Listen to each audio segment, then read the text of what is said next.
সম্ভব হলে 3টি সন্তানের জন্মদিন, হিন্দু জনসংখ্যা বাড়াতে প্রকাশ্যে বার্তা অসমের মুখ্যমন্ত্রী হিমন্ত বিশ্ব শর্মার।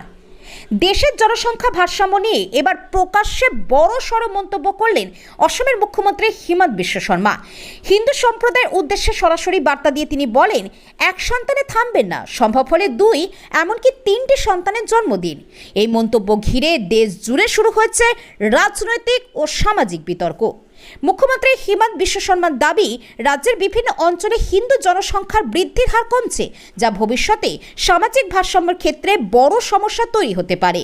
এক সভা থেকে মুখ্যমন্ত্রী স্পষ্ট ভাষায় বলেন, হিন্দু পরিবারগুলিকে এগিয়ে আসতে হবে, সন্তান সংখ্যা বাড়ানো এখন সময়ের দাবি।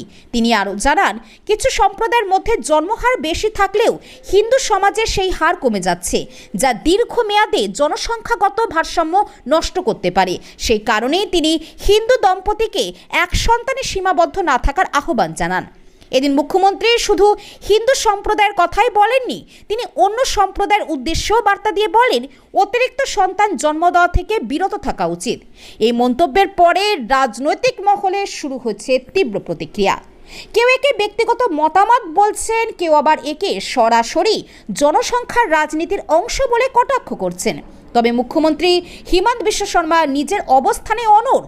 তার বক্তব্য, এই কথা বলার পেছনে কোনো রাজনীতি নয়, ভবিষ্যৎ সমাজের বাস্তবতা রয়েছে। জনসংখ্যা, রাজনীতি আর ধর্ম, 3-এর সংঘাতে উত্তপ্ত দেশ।